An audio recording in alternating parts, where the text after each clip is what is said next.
Hi, my name is Callie Furstenberg, and this is for Education 2001 with Miss Bunting. And this is my Belonging and Family Connectedness PowerPoint. So let's get started. Family connectedness is important and vital for children's development. In this article, Connectedness to Family, School, Peers, and Community in Socially Vulnerable Adolescents, research suggests that youth who feel close to their parents are less likely to engage in violence. Evidence also proves children are less likely to commit suicide or harm themselves when they have a loving and open relationship with their families. So, what is family connectedness? It is defined as a loving, cared for, valued, and one that is respected by one's parents. So, how can one make family connectedness within one another? Well, you can do meaningful activities with your family. You can create meaningful moments. You should also let your family have space with each other.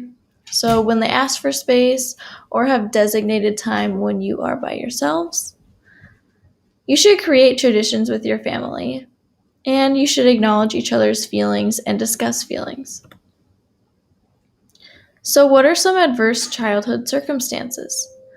Some examples of them are bullying, families who are in poverty. Maybe a child has gone through a death of their loved one, such as their mother or a relative or their father, siblings. Children who undergo abuse or neglect, and also children who are discriminated against. So most all children who experience a loss in family connectedness or experience any of the circumstances that I just listed, they are likely to have emotional problems along with social anxiety and want to isolate themselves. And this can all be prevented and solved with family and peer connectedness. So what is a privileged background? It can be defined as a two-parent household, owning their own home, having academic success, and being involved in extracurricular activities. Having a privileged background leaves children feeling more connected both at school and at home, evidence shows. So what are some connections that can help at-risk youth? Listening to them, maybe asking them questions, creating a trusting relationship with them, supporting them, whether that's mentally or physically, providing them financially, however that may be, or connecting with them on a deeper level that can help them trust you and you can become a trusted adult in their life. So what are some other further steps that can be taken? One can be enhancing parenting skills for those youth at risk, providing teachers with appropriate training to know how to handle these types of situations and what to do, and funding communities in poverty. So here are some ideas that you can do to help at-risk youth. You can listen to what a child has to say, ask them questions. By doing this, you are allowing a trusting relationship to form, and you will become a trusted adult that they will go to if they are in need. You can offer them counseling or refer them counseling. Everyone needs someone that they can go to talk about stuff and that they can trust.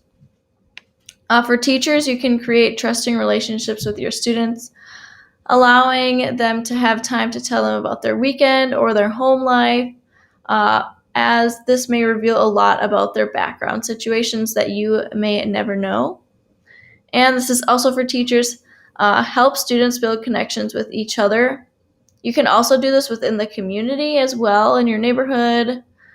This helps children develop socially and open up to one another. So how did I connect when I was a youth?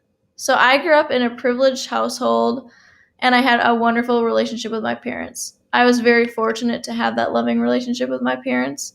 Every Sunday we would go to church, and after we went to the Coon Rapids Dam and went rollerblading. This was a tradition that my family created when I was very young, and it was very important to my family to do something every Sunday with each other. I also had connections outside of my family at church and on my sports teams. Every Wednesday, I would go to youth group and I would connect with my peers there. And in school, the teachers were always my best friends, and I always trusted them because I knew that they wanted what was best for me, and they strongly encouraged that. They created relationships with their students that to this day I still have. I still talk to my 4th and 5th grade teacher. So my background experiences will carry into my classroom and allow me to help me become the best teacher I can be for my future students. I want to build trusting relationships with my students from the get-go, because when trust is built, learning becomes easier and respect becomes apparent between the students and the teacher. I will also check in on my students every week to make sure they are doing okay and provide any support that can help for those who are in need of it. And here are my resources. Thank you so much for listening to my presentation. I hope you enjoyed it, and I hoped it helped give you ideas of what you can do for youth that are in need.